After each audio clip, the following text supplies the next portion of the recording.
All right, guys, it's advice time. In this video, I'm going to give you my advice to young men in their 20s starting up in the insurance sales business, so you better stick around. My name is David Duford, owner of Duford Insurance Group, where I train and recruit agents nationally to sell things like final expense, Medicare, and annuities, both face-to-face and over the phone. So the reason I'm putting this video together, advice I could give, old man Dave over here, just hit 36 years old, on what I would give to 20-year-old men getting started in this business, is because this business is so friggin' awesome. I think I lucked out in finding this business so early on in my career. A lot of people don't stumble into it until their 30s or 40s. So if you're watching this video and you're like 18, 19, 20, mid-20s or anything like that, like this video is really, really important because I'm going to try to impart my knowledge and experience to encourage you if you're on the precipice of getting into this business but you're not sure, or you're just starting in the business, maybe things aren't going very well but you're looking for ways to improve, or maybe you're doing well as a young 20-something-year-old, and just look at this video as a reminder of where to focus your energies on. Because bottom line, if you commit yourself to the insurance business early in your 20s, boy, your 30s are going to be awesome, okay? And I can kind of tell you that because it's been like that for several years for me. So, first thing here, the biggest regret I have is not doing this any earlier than I started. I started, I think, at about 26 years old. Yeah, I was 26 years old. I failed out of my personal training business and stumbled off a final expense. It was, I never imagined I'd sell final expense. I thought this is the least sexy business. I mean, who wants to know about dying? Like talking to your friends about and stuff. Like nobody really had an appeal towards it. So we stumbled across it and found it was such a great opportunity. I failed out of the business after a year. Some of you know my failure story. Came back into it shortly thereafter, been in it since then. And I just have like a particular sense to help those people who think they want to get into it but think they're too young, the people going to take me seriously to get into this.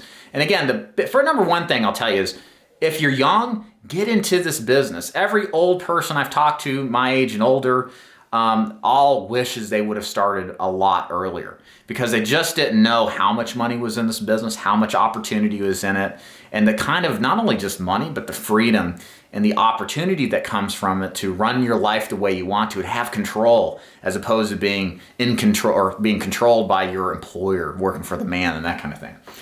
Number two, here's the thing, guys. This is critical to understand, and the younger the person is, the least likely they're going to embrace this because it's emotionally difficult. You're young still, you're still learning about yourself, you're still developing, and that's good. But the truth about success, despite what the gurus think, is that success occurs over many, many years, and there's not a lot of progression for many years for most people, okay? And it can be very demoralizing as you watch your peers around you.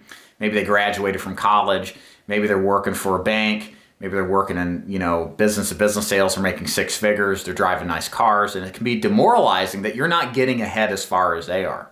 But the thing about real-life success, entrepreneurial type of success, most agents, most salespeople, most business owners will tell you that things kind of took off suddenly after many years of laborious efforts to develop themselves, to improve themselves, that the output of the inputs they put in didn't happen immediately, it happened over time. So I want to caution you getting into this business, if you're not an immediate success overnight, if you're not making six figures within your first 6 to 12 months, like everybody is showing you in your organization you're joining, or if you're on Facebook and you get that crap barrage at you all the time, please ignore that, okay? What you need to worry about is yourself. What you need to worry about is putting effort into you yourself, working hard, seeing the people, following the system. And for me personally, this is how it was. I really didn't make a lot of money, what I would call a lot of money, till I was like 31, 32. And then every year since then, I've not had to work as hard and I'm making more money, okay? Now I've transitioned into agency building, but there's an arc to my career, but where I've really succeeded has been in the last couple of years. But I wouldn't have gotten to this point had I not put in my efforts earlier on. So look, man, if you're getting started, stay with this business. Don't look at this as a drop in the bucket. I'm just going to try it out for a month and see what happens. There's plenty of examples, countless examples of people your age right now that are extremely successful.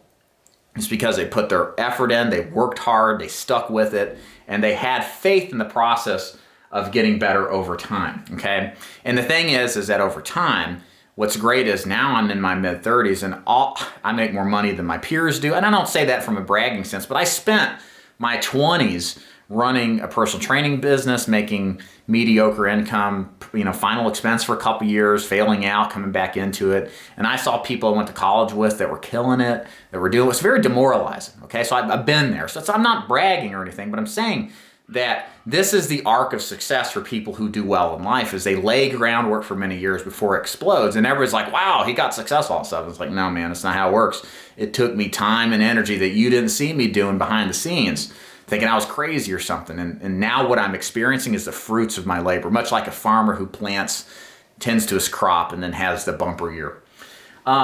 Try not to, if you know anything about me, I'm a person who disdains social media. I think it's a waste of time. And it's very easy nowadays at your age to fall into this trap of comparing yourself to others, because you have an open field of who's doing well and who's doing what, and seeing what they're getting, seeing what they're doing. Try not to get sucked into the social media sphere of things, okay? Look, I'm human, I do very well, but I'm certainly and was certainly sensitive to seeing other people doing better, especially when you're in the midst of struggling, because it casts doubt upon you. Am I crazy? Am I wrong for doing all this effort as a young man to try to better myself? And I could just go get a job with benefits and make my mom happy and, do a little bit better and have a little more predictability. So be wary of your mindset. One of the things you'll do in your 20s is develop your mindset. Lots of books you need to be reading about personal growth. And your mind is a sponge, and you have to control what your attention is paid to. Because if you pay your attention to things that question your convictions all the time, you're going to have doubt and walk around upset and confused. So for me personally, I shut Facebook down. I don't even get on Facebook. It's a waste of time. It could probably be a great boon for my business, but I just don't need that drama. I just don't need that BS. I want to keep blinders on and focus on what really matters to me, and I could only encourage you to do the same, especially in this beginning time. A couple other things here. Forget what your family says. This is another important thing. Your family's going to think you're crazy for doing a business like this. Your mom is going to think you're nuts that you're not getting a job with benefits that's predictable. Ugh. Your dad may be a little bit more supportive. Maybe he's not. But all your friends and family members are probably going to be doubting you. Okay, this is good. This is what every single entrepreneur basically goes through. I'm sure there's a couple of exceptions, but the vast majority of people that run successful businesses are doubted, are questioned. I had a neighbor across the street early on that asked me, she's an older lady, she said, "What do you do for a living, Dave?" And I said, "I sell burial insurance." She goes, "Ooh." And then she followed up and said, "Do you do that part-time? Do you have a real job?" Was kind of the implication.